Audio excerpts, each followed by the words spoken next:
Chicken কষাটা কীভাবে বানাবো সেটা তোমাদের সাথে শেয়ার করি। তার জন্য চিকেনটাকে ধুয়ে এর মধ্যে দিয়ে দিচ্ছি টক দই, গোলমরিচের গুঁড়ো, সরিষার তেল। তারপর চিকেনটাকে ভালো করে ম্যারিনেট করে ঢেকে রেখে দেবো আধ ঘন্টার জন্য।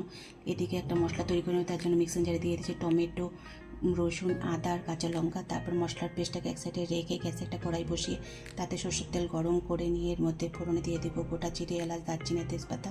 তারপর এর মধ্যে দিয়েছি পেঁয়াজ কুচিটা হালকা ভেজে নিয়ে এর মধ্যে পরিমাণ মতো হলুদ লবণ দিয়ে হালকা নিয়ে এর মধ্যে দিয়ে দেবো মশলার পেস্টটাকে। এবার মশলার পেস্টটাকে ভালো করে কষিয়ে নিয়ে এর মধ্যে দিয়ে দেবো গুঁড়ো মশলা। এর মধ্যে দিয়ে দিচ্ছি কাশ্মীরি লঙ্কার গুঁড়ো, জিরের গুঁড়ো, ধনের গুঁড়ো আর শাহি গরম মশলার গুঁড়ো। তারপর মশলাটাকে আরও মিনিট পাঁচেক ভালো করে কষিয়ে নিয়ে এর মধ্যে দিয়ে দেবো কেটে রাখা আলুর টুকরোগুলোকে। তারপর মশলার সঙ্গে আলুর টুকরোকে ভালো করে আরও মিনিট সাথে কষিয়ে নেব। যখন আলুটা ভালো করে কষানো হয়ে যাবে এর মধ্যে দিয়ে দেবো ম্যারিনেট করে রাখা চিকেনগুলোকে।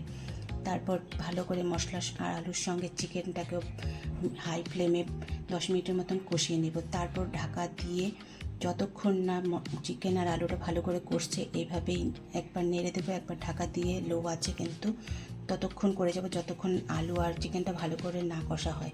তারপর যত ভালো করে কষা হয়ে গেলে এর মধ্যে দিয়ে দেবো গরম জল।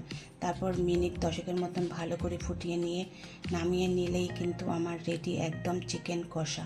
আজকের রেসিপিটি কেমন লাগলো অবশ্যই কমেন্টে জানিও।